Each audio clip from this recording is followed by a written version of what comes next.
We also have like the Cement S. It's basically the same as Harrier Cement, but they do this SP Black, which is kind of cool if you want to sort of, I suppose in a way it's kind of good for beginners, other applications, but I'll just quickly sort of show you how this works. So, you know, we've got our seam line just here. I am sort of making sure there's no steps in it.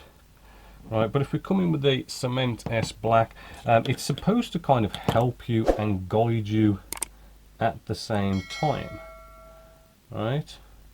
So as you can sort of, in a way, as you can see if you sort of touch it, oh, we're a bit not focusing there, but if you sort of touch it like so, you can see how the capillary action of these cements actually work, right? You can actually see that not only does it go into the gaps, right, but any sort of recessed panel lines, it will flow down. Right, so just kind of make you see how much these sort of things flow. Right, I mean, I've just touched that there, and I've seen that flow up to about here. I've not touched that there, but I've touched it there, and I've seen it flow to there. So it does kind of make you see, you know, how much you actually don't need to sort of brush all the way along with these kind of things. It's a nice little guide, as I say, probably good for beginners just to see how things work. Right, but also good to sort of show how, you know, having say a thumb just there, right, could actually sort of get a bit of you know, things like Harrier Cement or the Cement S, and sort of putting a thumbprint onto your model. So I think it's a good guide for newcomers in that sense, to be able to see how things are flowing, or maybe you're in a situation where you just don't need to put as much glue in, so you're just trying not to put as much glue down as possible.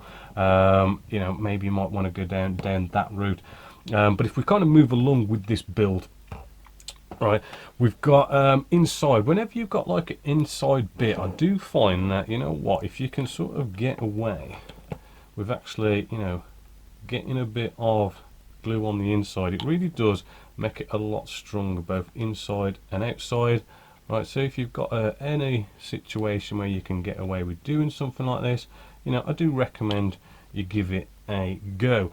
I'm just going to switch back to the Harrier Cement now, and as I say, we can go all the way around these areas now. We see a bit of a gap here, so we might need a bit of pressure, but I want to sort of show you that, you know, sometimes, well, for a start, we're lucky enough that we can actually get inside there. So it might be a case of maybe getting a little tool or something, and you might be able to just sort of like get inside here and sort of like press down onto it to maybe push it up if need be. We'll see. Right, but what we're gonna do is I'm just gonna, let's get out another peg. Right, we want to try and get a bit more pressure onto this, right, because it just seems like there's like maybe a little bit of flash or something like that in the way just here, and like maybe a bit of pressure, and actually using the glue sometimes in this case, right, by just letting a nice bit of glue go into that gap. Actually, you'll probably see slowly that gap on the side there is kind of nicely disappearing now by itself. Right, I take off a bit of pressure, the gap comes back a bit, but yeah, nice bit of pressure there, and that gap, hopefully, as you can see, has literally kind of disappeared. So you do have instances where getting a bit of experience, a bit of a feel for it, where you might see a little gap like that, but just, I don't know, just having that feeling that, you know what, a bit of pressure, a bit of glue, and there's like a little bit of flash in there, and it just closes it up. It's sort of like the glue sort of softens up whatever flash might be in that gap, and the pressure kind of brings it together, and you kind of get rid of those gaps just like that.